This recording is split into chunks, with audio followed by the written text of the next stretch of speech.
They claim they want beef like I ain't in a teed up. I turn them to vegan. I'm really a creature. She sent me to be. Hey guys, Ash here coming at you today in Raid Shadow Legends. I am not alone. I'm joined by the great Kruysen. Kruysen, welcome back to the channel, man. A perennial #1 player on the leaderboards, the jack of everything, all trades, but especially arena in Raid Shadow Legends. But honestly, I was telling you off air, dude, like, whenever I'm going to put out a champion guide, if I want to double check just to make sure I'm not missing something important, I go check out your videos, and my subscribers should as well. Kruysen, welcome to the channel, man. How you doing? Thanks for having me here again, brother. Always a pleasure. It is always a pleasure. Obviously, you have all the Ninja Turtles and stuff like that. Give me, just want to put you on the spot here on a scale from 1 to 10. How elite is an all Ninja Turtle team, or a 3 Ninja Turtle team, or just Ninja Turtles in general? Bro, it's top tier. Top tier. 10 out of 10. Top. Like, between the top, let me select the 3 best offensive teams to use on the game, like many areas, PvE, PvP, whatever. Yeah. The top 2 would be the Ninja team. Are you seeing in your elite siege wars, so to speak, are you seeing a lot of all Ninja Turtle teams now that everybody has, not everybody, but endgame, everybody has Leo and stuff? I drive my account and some others' accounts, and we are actually facing IPR against Med, which is the hardest siege anybody can face. Between Raid Shadow Legends are the 2 biggest clans. Yeah, we have one the hardest of the siege. biggest I would clans. love to see what those teams look like. And all the teams I faced using the Turtle team. Oh my god, bro! on every building, you can beat almost all the teams using the Turtle teams, and I did that with multiple accounts, with good gear, bad gear, not a majestic gear, but yeah, they are able to do it. It's just so busted, man. We have Kruysen here to talk about 3 crucial, huge mistakes that a lot of players make from the vantage point of one of the most knowledgeable guys out there in all of Raid Shadow Legends. I think you guys are really going to enjoy this. Me too, because I don't even know what he's going to tell us yet. It's crazy that all the teams are Ninja Turtles, man. That's nuts. But it's not nuts. Just sticking with that theme, one quick follow-up, because I know this is something that's on everybody's mind, because all it is Ninja Turtles everywhere now, and that is, what are your favorite counters for all the Ninja Turtle teams? You know, like, just name a couple champions, you know? Because I run this team, you can't see it, but they can, but I run like a Marichka and a Naime Spear of Nyresia, and then like a Volcanos type squad, you know? But Nyanhe is one of the top tiers champion to counter them. Let's say they have some failures. They are very strong on offense, but on defense, they are easy to deal because there's only one support. There is no speed aura. There is no revive. You have to block their damage somehow. It can be block damage. It can be unkillable. If you put a man-eater, they will have trouble. Because 2 turns of unkillable, the turtles will suffer to deal with. They don't have buff strips most of the time. They won't ignore that much the unkillable, so they're gonna suffer. So if you can block the damage somehow, the block damage Raphael can go around, but not easy, has conditions. Yeah. But the unkillable, they will suffer to do. But the easiest way and quickest, bomb. Just go there, strip whatever, protect them from bomb, and bomb them. They have no defensive measures against that. They have no revivers. So it is a quick way of dealing with that. And if you can go, the poison HP burn strategy is also very effective around Vulcanos or Gizmak, Stock, and now if you have 2 mythical champion, hard to have, but some people have. These are pretty easy ways of dealing with turtles if you see them on defense. Most of the time they don't even have a burn. But that Leo, man, you always got to be careful. Dude. Yeah, I was going to talk about that. Another viable way, it is Marius. Marius is a counter to the turtles. True. But Marius is a double edge. Yeah. Because you're going to proc, if you fail to deliver enough damage, you're going to proc Leonardo. And you're going to proc Leonardo passive into your team's face without anything to protect you. So either you have enough stats to obliterate them with the A2 of Marius, or you're going to receive Leo's counter on the face, and that's gonna hurt. Freaking Leo on the face definitely hurts, bro. All right, let's digress, man, even though I could talk anything Raid for you forever. But let's go into the mistakes, man. What do you even got here? What do we have? Mistake number 1. Resources are really important on Raid. And have access to the most amount of resources you can have for any area of the game is really important. There are 2 areas that I think that has huge value to any player. First, it is faction wars. Farm your glyphs every day. Every In day. the hardest, every day. In the hardest stage you are able to. If it is on hard mode, do it on hard mode. If you can't do stage 1 of hard mode, do the highest stage you can on normal mode. But do it. Do it every day. Does not miss if you can, because glyphs you cannot buy. You can be the biggest whale in the game. Spend $1 million per day.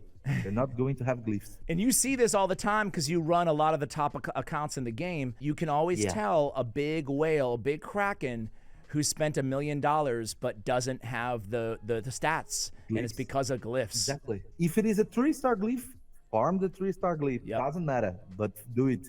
It's more stats that you're going to get every day, and you can hold the glyphs. You don't need to get a 6-star and use it right away. You can wait for a good piece to use it.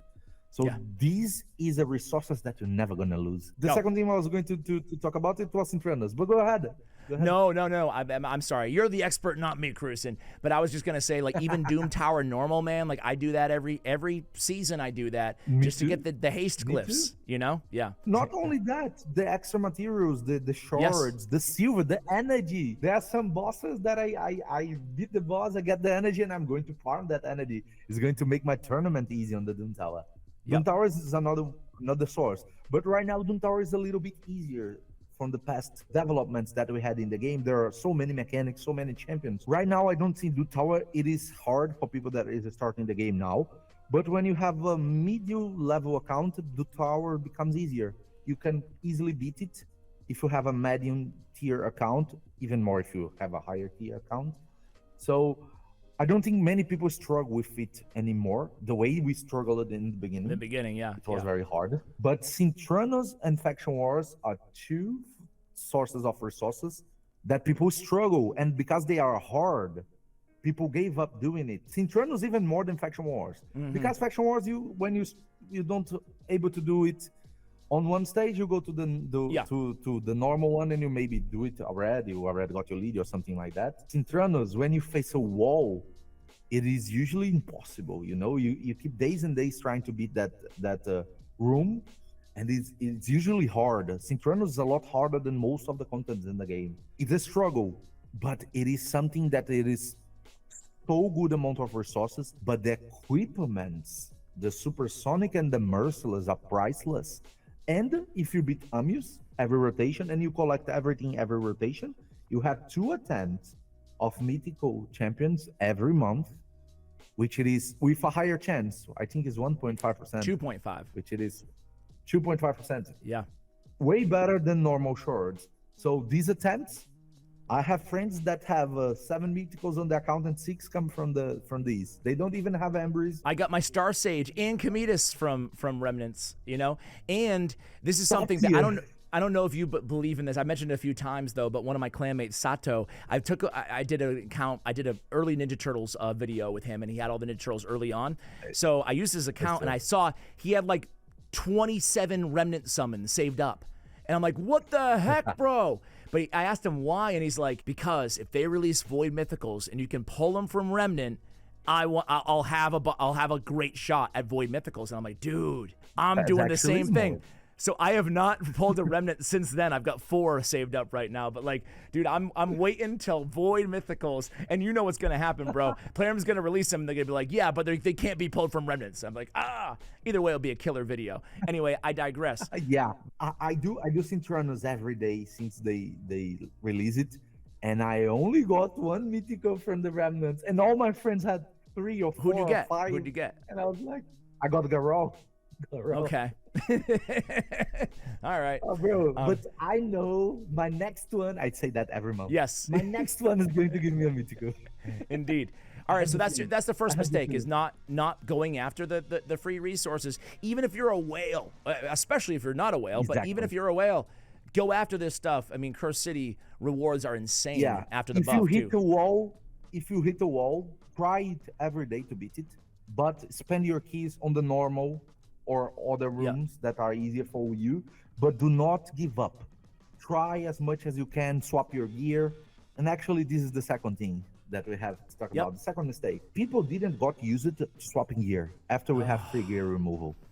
This is something so important. This is a good one. Set up on your presets the best attack gear for attack champion, the best attack gear for defense champion, the best attack gear for HP champion, the fastest speed and accuracy gear, the fastest speed and resistance gear.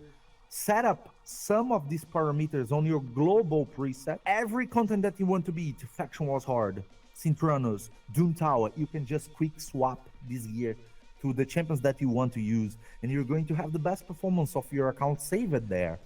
And that will give you more time, more chance of winning, and it will be easier for you to beat these contents. If you have already designated what is best on your account for each one of these categories, you can make another one: best stun set, best provoke set, best relentless set, best fast relentless set, best damage dealing relentless set. That will help so much to beat very strong rooms on Synchronos, to beat very strong rooms on Faction Wars.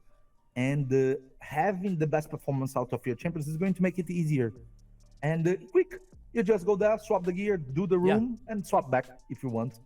You get in the new routine. On global. And this is, to put it in one sentence, if you really want to excel in Raid nowadays, after free gear removal, you are always using your best gear, you know, unless you're just farming some stage that you don't need it, whatever. But like, if you're pushing the limits, if you're trying to do, if you're on Clan Boss, any of them, if you're on, you know, Centranos trying to clear a stage for the first time, in Faction Wars, you should always be using your best gear.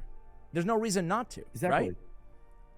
I receive a lot of takeovers, people asking for takeovers every day. And some people said, okay, I don't want presets because I don't want to look like a noob changing gear. And I'm like, brother, forget this. Whales, I drive the highest Whales account.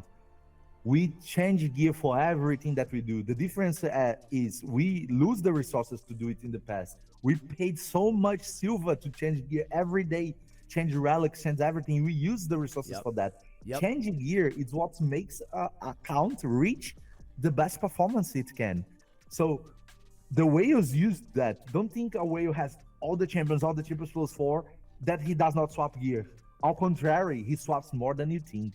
And for more normal things, you don't swap your gear for Hydra, the Whale is going to swap. You don't swap your gear for Chimera, the Whale will swap. They swap gear every day to do Faction Wars. Don't think Whales do not do it. The Whale does it. Every day in Faction Wars, every day, I'm taking the same like 3 basic sets, like a stone skin for my support, a savage cruel for my nuker, a bolster set, and I'm just muling it around every day, you know? It makes it so much easier. And like, I don't know about you too, but to take that one step further, man, like I'm a lot more kind of liberal on my silver usage now, you know, because like the economy's changed. I didn't have silver for a while. Dude, but now like if I get a piece that I'm like borderline, I might use a chaos ore, I'll take it to 12, maybe even 16 just to see, because nowadays, I mean, I'm starting to feel it like with the free gear removal. I'm feeling the extra silver a lot, you know? You have to farm a little bit, but it comes the same alacrity. You get the silver, but then you spend it just slower, obviously. You're just not using millions anymore to mule around, so I feel like you should be a bit more explorative. I was in a level that I waited for the clan store to swap every Tuesday for me to buy the silver from the clan store because I was without silver every week. Yep. So I was buying I still do, bro. I don't know about you. Yeah. But I was having trouble with silver all the time because swapping gear was too expensive. That I was waiting for Tuesday for me to have 5 million silver on my account, and I still do it. But now I have like more silver that I can use, so I'm not in a hurry to do it. It's great. That to me, that's the #1 tip if you're not doing it yet. Like this is the #1. If you're coming back to raid, maybe you're taking 6 months off or whatever, this is the #1 thing that's changed. What you can do in your account is so much easier. Like this is the best quality of life I think they've ever done. I digress. So tip #1 is use all your stuff, like get all your free resources, do it every day. Tip #2 is use your damn presets, both on the champions, that way you don't lose track of your gear, and on the globals, that you can swap it around every day. What's #3? Okay, I have one area that interests me more in the game, that is arena. I love arena. So my last tip needs to be around arena. So my last tip is pay attention on the orders of the picks and the bans that you're going to do on live arena. How? Sometimes we don't like to face a champion, but this champion only offer us something that is troublesome but it's not a guaranteed defeat. For example, you're facing a Armans and a Commodus, or a Fabian and a Commodus, but you hate to face Fabian. You hate to face Armans. They debuff you, they take away your skills, turn your battle into a pain. But if you're facing Commodus and you don't have how to handle the bombs, if the Commodus has a turn, it's GG, game over. There is no chance of you surviving if you're not prepared to it. So it's better to risk the ban on the Commodus and face the RNG on the Fabian that have affinity. You might have your A1s strong or mythicals that change form or anything on your team. On the Armans, ones of submission might work or something like that. You might be faster, I don't know. Yeah. Sometimes you hate so much a champion or you hate so much a situation that you just avoid it. But you instantly lose a battle because you lost the speed race and a Commodus bombed you. So I see that a lot in the many accounts that I drive.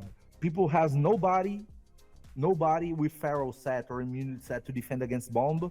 And I have a Commodus and a speed booster. They banned the speed booster, the Commodus to take the turn, bomb them. Come on, if you don't have any measures of defense against a bomb, why you don't take it away? Because against the speed, you might survive by a passive, by a 3% or something. But against the bomb, what are you going to do? Nothing. Okay. So that's a little tip. Pay attention on what you can do. Sometimes a chance is better than no chance. You know, so you're saying basically, yeah, ban the immediate threat that you know is just going to kill you, and put up with the annoying things that you at least have a fighting shot in terms of RNG. Is that accurate? Is that exactly? Like, yeah. Okay. Exactly. We've all made that mistake, right? You're just like, dude, I'm going to ban Armans and not Calvalax because Armans in a vacuum is a bigger threat, and I hate him. And then Calvax kills you in one shot, you know, like, or whatever. You don't have the protection, exactly. you know? And so, that happens even to me. Yesterday, I was trying Maria and Rotos couple on the arena to have fun with the two undead that have Exeton, and I was having fun.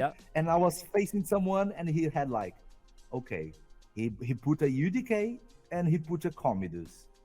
And I was like, oh my God. All my champions could deal with the Commodus because I had the Pharaoh set in half of them. Okay, yep. But I was like, I don't want to face the Commodus. He's too dangerous. But the UDK, my Rotos and my Maria had no chance of dealing. So I take the Commodus because in my mind, it was a big threat. Yeah. To 2 of my 5 champions, he was a big threat. Yeah. But he wasn't. He wasn't.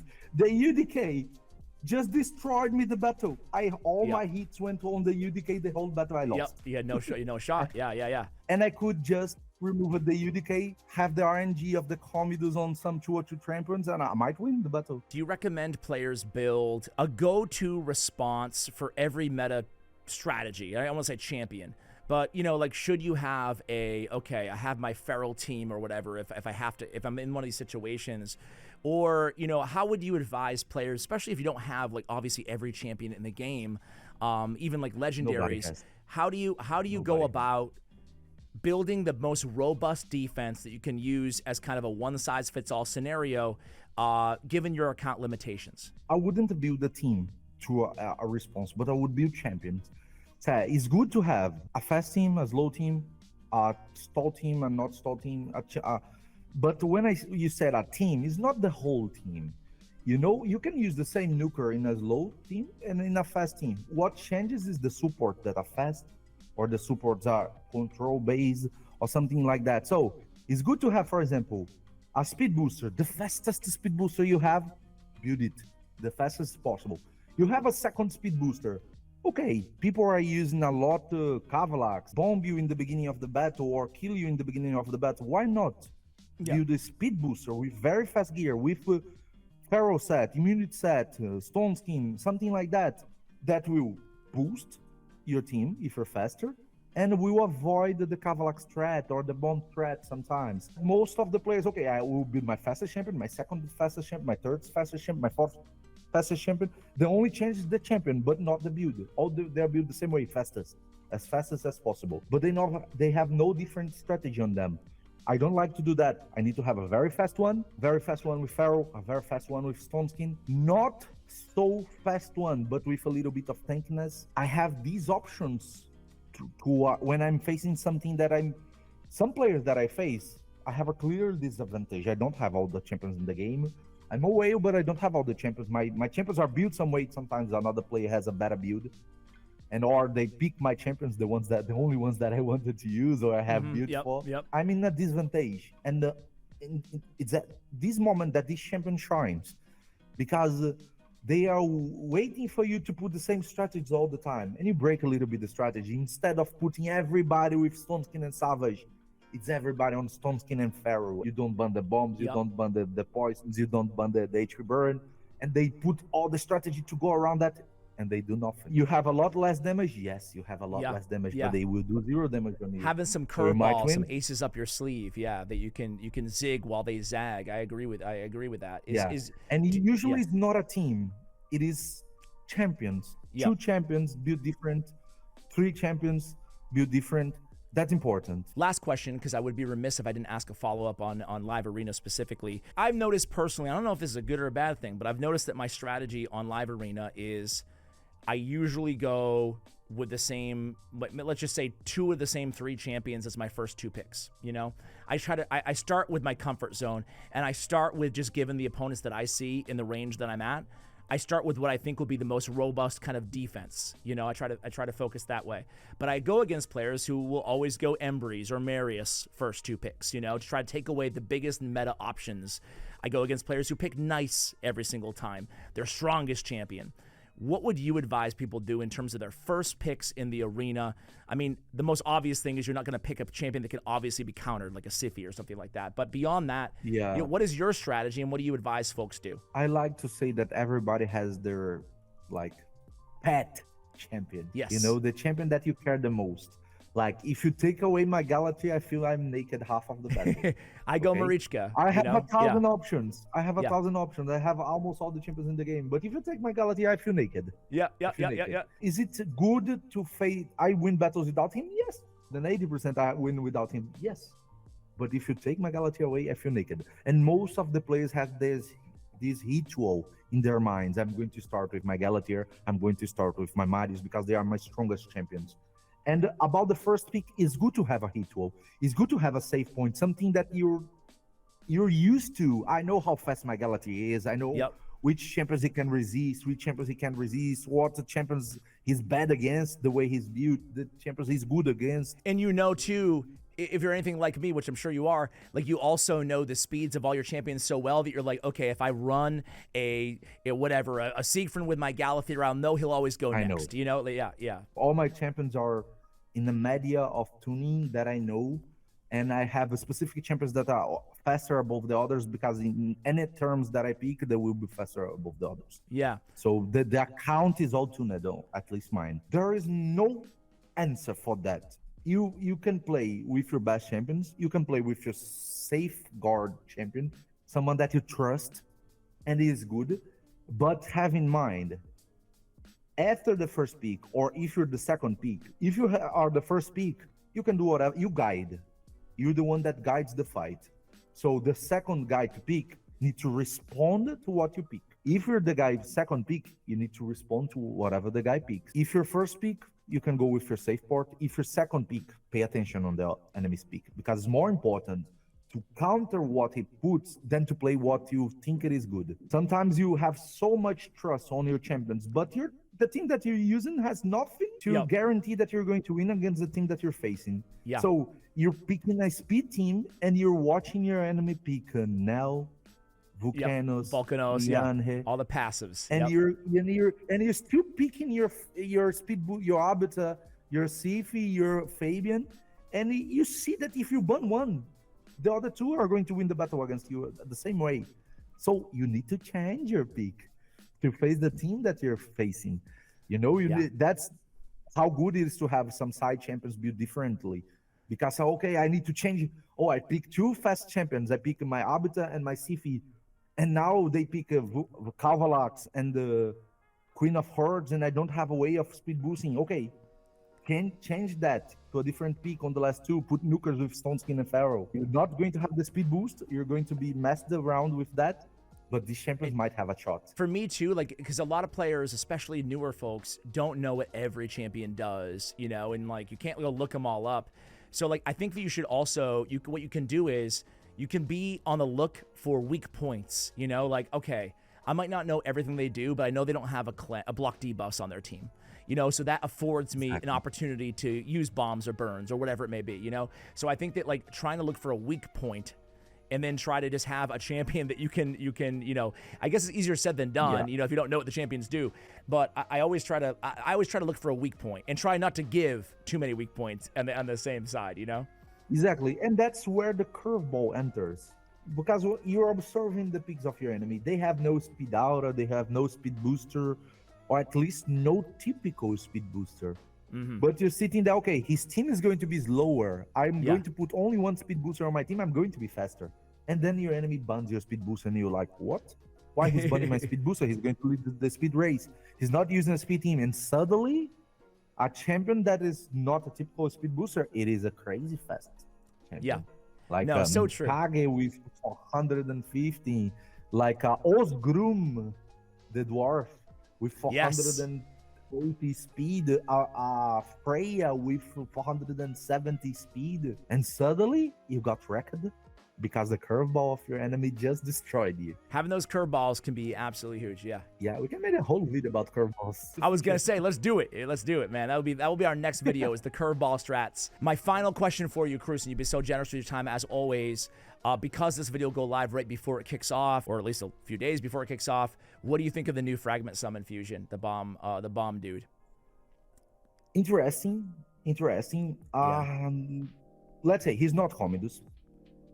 He is in a tier that is below the usage of a Nishrak, That's but what I said. above the usage of other champions like Shazar, Wamada, Gaius, or anything else that uses bombs. It's interesting because I misread that when I was reading the kit. I didn't pay the attention that A2 places bomb. It does not hit.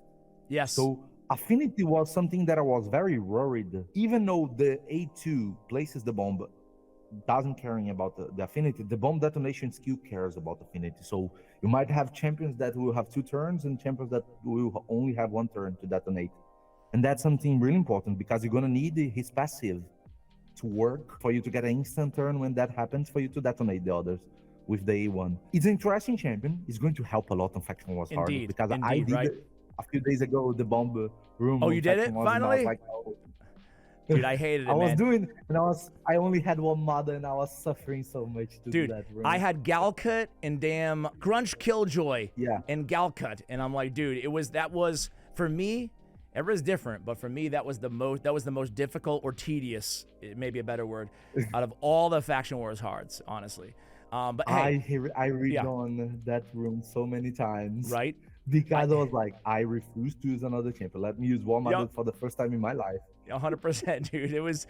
I don't even have War Mother, bro. One of the OGs in the game. I have like almost every legendary, not War Mother. I personally, I think I gave a quick little tier list on the fragment summon, and I think he's like maybe a distant number 2 to Nishak. I like him a little bit better than Gaius the Gleeful in terms of legendaries, you know. So I think he's pretty competent. And there could be a bomb boss coming up next month, right? There's gonna be like 7 new bosses. Maybe there's gonna be a bomb boss, you know, like. There needs to be more bomb bosses, I feel like, you know? And he's a very interesting champion to have with a relic called Chrono Cube. Because on Guinea Shark, you don't need the Chrono Cube. But on him, it is very interesting. You're right. And it brings him to another level because he's going to put the bombs and detonate the bombs. Not detonate, but to he becomes more the bombs. Yeah. And that will make him lose a turn, but his instant turn might go. We need to see this interaction, how it's going to be. Because he might become a viable champion for people that doesn't have Commodus or Nishrak and have a Chrono Cube on their accounts. Chrono Cube makes a lot of champions that are not, okay, this champion is not so good, to be extremely good. 100%, man. So, well, hey, listen, thanks again for coming on. You guys should go check out Kruysen's YouTube channel. Amazing stuff. You won't regret it. Thanks so much for coming on and sharing some common mistakes that I think that can be applied to everybody, every player in the game, whether you're just starting out or whether you're, you know, end game whale like us. So thanks again, man. Appreciate it. Guys, thank you for watching till the end of the video. Much love. And as always, take care, guys.